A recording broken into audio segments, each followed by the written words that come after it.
that will be reviewed in this video. You can fast forward to the timestamp shown, or put your cursor along the red line at the bottom of the video, and you can immediately jump to the portion of the guide that you would like to review. If the Lyriq is your first electric vehicle, for the most part it is just like owning and driving a gas-powered car, but the key difference is learning how to keep its battery charged. Your Lyriq can support 3 levels of charging: 120 volts, 240 volts, and public DC fast charging. Because the Lyriq range is up to 300 miles per charge, which is far above what most owners will drive per day, you may only typically use one of the first 2 options. The charge port for your Lyriq is located just in front of the driver's door. To open it, press the Cadillac crest in the upper right corner. When plugging in the charge cord, be sure to push the plug in until you hear it click, and the charging light on the top of the dashboard changes to green. The light will remain green if the battery is fully charged. If you see the green light blink, this indicates the battery is charging. The amount of time between each blink will decrease until it remains steady at completion. If the light stays blue, this means that your Lyriq has been programmed to begin charging at a later time, which is explained more in a later section of this video. If the light is red, this indicates a problem with either your charging cord or the incoming power source. Your Lyriq comes equipped with charging cords for 120 and 240 volt charging, which can be stored under the load floor in the rear cargo area. 120 volt charging uses a standard 3-prong plug that matches most of the outlets in your home or garage. This is by far the slowest charging option, as it can only replenish about 3 or 4 miles of range per hour. However, this may be enough if your daily commute is short enough that you can replenish the charge overnight. 240 volt charging can either use an outlet similar to those used by larger appliances, such as electric stoves and dryers, or use a level 2 AC charger that has been professionally installed at your home. A level 2 AC charger is the most commonly used option for most Lyriq owners, as it provides up to 52 miles of range per hour with a 19.2 kilowatt wall-mounted charging station. DC fast charging is only available at commercial charging stations, such as EVgo, which can add up to 76 miles of range in 10 minutes, at a rate of up to 190 kilowatts. When using a DC fast charger, you will first need to remove the cap that covers the additional DC charging ports. Please note these range estimates will vary depending on the current outside temperature, the temperature of your Lyriq's battery, and the status of the electric grid supporting your home or the public charging station.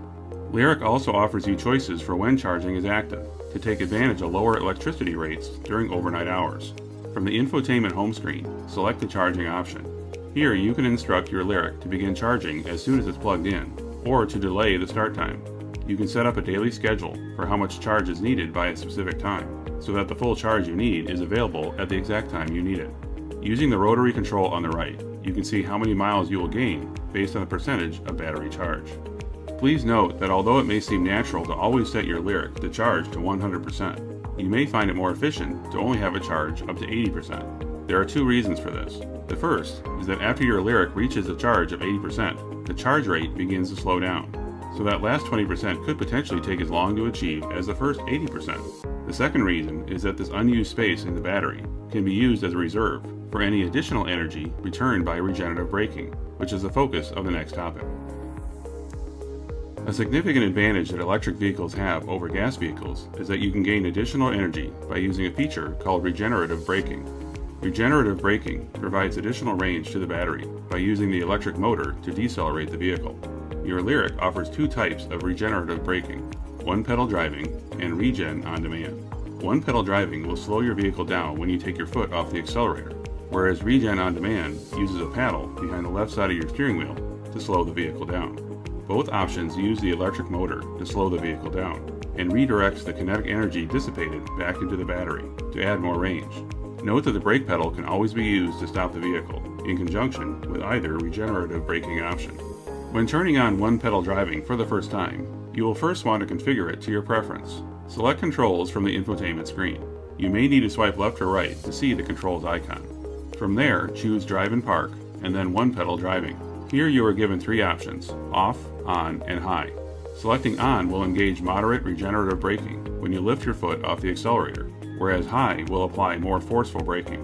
Once you have configured one-pedal driving is either on or high, you can then later enable or disable it by choosing the controls and then one-pedal driving, or choose drive mode and then touch the one-pedal driving icon in the lower right corner. Here you can also reset the braking level, and move the one-pedal driving icon to the app tray, also known as the shortcut bar in the lower left corner. If you prefer to not use one-pedal driving, you can instead use Regen On Demand to add range to your Lyriq battery. Behind your steering wheel on the left side is the Regen On Demand paddle. You may have seen something similar to this in gasoline cars for shifting the transmission gears. However, in the Lyriq, this paddle acts as another brake pedal. As you push the lever towards you, you'll increase the force of the regen braking, and at the same time add additional range to the battery. Note that even at its highest setting, regenerative braking will not work as well on slippery roads, so under those conditions, you should use conventional braking instead. The focal point of the Lyriq's interior is the largest continuous screen for any Cadillac so far, a 33-inch OLED display capable of a billion different colors. While the vehicle is charging, the entire display is used to show the current estimated range available based on the battery's current state of charge. Once the vehicle is powered on, you will see the display divided into 3 distinct sections.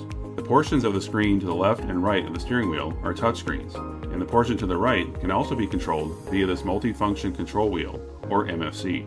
You can rotate the wheel to highlight options on the display. Click the wheel left, right, up, or down to move between menus, and press the center of the wheel to select. Directly in front of the MFC are shortcut buttons for audio, phone, and navigation, as well as back and home buttons. In front of that is the volume control wheel. On the far left of the display, touch Gauge to show the standard gauge cluster, with the speedometer in the center, the current battery usage in kilowatts on the left, and your current range in miles on the right. Note that the 100% displaying in the upper right does not necessarily mean your vehicle is 100% charged. That number represents the top of the scale. As the range reduces, the blue line will shorten below the 100% indicator, and the estimated miles remaining will remain at the bottom right. Touch Energy to provide a gauge view that focuses more on the current battery and charge levels. Touch Map to display a map of your current location, as well as navigation information if you currently have a route in progress. If you prefer a screen that is less distracting, touch Clean to show just the speedometer and battery range, and no additional information on either side. Note that the left side of the display also allows you to view and reset your trip odometer, as well as override the automatic setting of your headlights. When in Engage mode, you can configure what displays to the left of the speedometer. From the home page, choose Vehicle Info. This displays a 3D image of your vehicle, which can be rotated to access multiple icons that can be touched to show their current value. For example, tire pressure. On your steering wheel are controls to display audio and phone information to the right of the speedometer, controls to answer a call or speak a command, or to hang up a call, and controls to go to the next or previous favorite radio station or audio track on your device. The gear selector for your Lyriq is a stalk on the right side of the steering column. To shift into any gear, first push the lever towards you, then either up or down to shift into reverse or drive. Pushing the lever towards you without moving up or down will leave it in neutral. To shift into park, push the button on the end of the stalk. The wiper controls are on the same stalk used for the turn signal on the left. Rotate the wheel to shift between rain sensing mode, low, or high. Push the button on the end to activate the windshield washer. A second wheel to the right will activate the washer for the rear camera lens. The right side of the display manages most of your vehicle's functions and is split across 2 pages of icons. Each of the icons in the menu can be moved around on the screen, similar to how you would move them on a smartphone, by pressing and holding the icon and sliding it to the desired location. You can also copy up to 3 commonly used icons down to the app tray, also known as the shortcut tray, below the menu. Your Lyriq also comes standard with Google Assistant, which allows you to provide voice commands to not only access Google functions like you would on your phone, but it will also respond to commands specific to your vehicle, such as radio stations, or turning heated or cooled seats on or off. Although you can press the voice button to initiate a command, at any time you can just say, "Hey Google," to have Google Assistant respond to your command, just like on your smartphone. Choose the Drive Modes icon to switch between Tour, Sport, and Snow Ice mode. You can also choose My Mode to adjust the steering, braking, acceleration, and motor sound. To access your phone hands-free while operating your vehicle, such as placing or answering a call, or viewing your phone's contact list, you must first follow these steps to pair your phone to your vehicle. First, go to the Bluetooth settings on your phone, which lists all devices that your phone has been paired to. Next, go to the phone menu by pressing the phone icon from either the home page, the shortcut list, or the phone button in the center console. Choose the Add Phone or Connect Phone option. Your vehicle's name will display on the screen and should also appear on your phone's Bluetooth device list. Select the vehicle name on your phone. A 6-digit number will display on the infotainment screen as well as on your phone. If the numbers match, Press Pair to complete the pairing process. Your vehicle should now be displayed on your phone's Bluetooth device list and on the infotainment display. Your vehicle's driver's seat position, as well as the position of the steering wheel and the outside mirrors, can be programmed to the specific remote you use to enter the vehicle. After you have adjusted the seat to the desired position, press the Set button, followed immediately by either 1 or 2, depending on which remote you have. You can also set the position the seat will move to upon exiting the vehicle, to allow for easier re-entry. By pressing the Exit button, you can also turn on or off the ability to have the seats adjust automatically when the car is shifted in or out of park by going to the Settings option from the main menu, then choose Vehicle, Seating Position, and then Seat Entry Memory or Seat Exit Memory.